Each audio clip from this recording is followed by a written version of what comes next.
સુરતમાં હદ વિસ્તરણ બાદ શિક્ષણ સમિતિમાં નવી 35 શાળાઓનો ઉમેરો કરાયો છે। તે પૈકી કેટલીક શાળાઓનું મકાન જર્જરિત અવસ્થામાં હોવાથી તેને ઉતારીને નવું બિલ્ડિંગ બાંધવાનું આયોજન કરવામાં આવ્યું છે, જે અંતર્ગત બાળકોની સુરક્ષા અને નવા બાંધકામના હેતુ સાથે જ શિક્ષણ સમિતિની 11 શાળાના જર્જરિત મકાન ઉતારી પાડવાનો નિર્ણય લેવાયો, જેમાં રાંદેર ઝોનમાં વિવિધ વિસ્તારની 7 શાળાઓના મકાન તોડવામાં આવશે। ત્યારે શાળાના જૂના મકાનો તોડી સ્ક્રેપ વેલ્યુ મંજૂર કરવા સ્થાયી સમિતિ સમક્ષ દરખાસ્ત રજૂ કરવામાં આવી છે।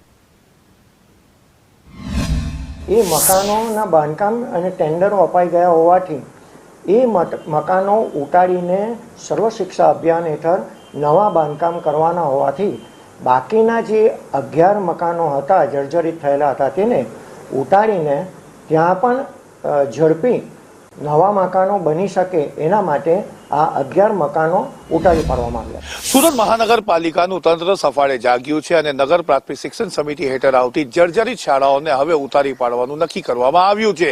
હાલ આપણે ઊભા છે એ ભાટપોર ગામની સરકારી શાળાની 2 નંબરની જે શાળા છે તે છે અને તેના દ્રશ્યો તમે જોઈ રહ્યા છો। તેને જોઈને તમને અંદાજો આવી જશે કે આ કઈ પરિસ્થિતિમાં શાળા છે।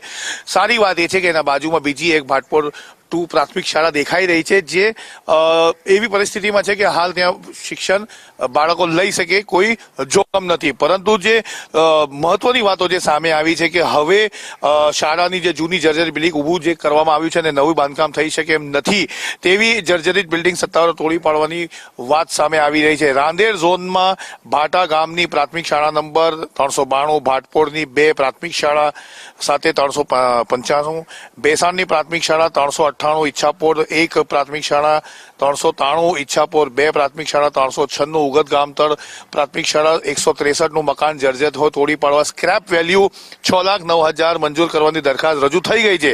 આ સાથે કતારગામ ઝોન વિસ્તારમાં આવેલી શાળા ક્રમાંક 389 અને શાળા ક્રમાંક 56નું મકાન તોડી 1,25,000ની સ્ક્રેપ વેલ્યુ નિર્ધારિત કરવામાં આવી છે। ત્રણેય કામો અંતર્ગત 11 શાળાના જર્જરિત મકાન ઉતારી પાડવામાં આવશે।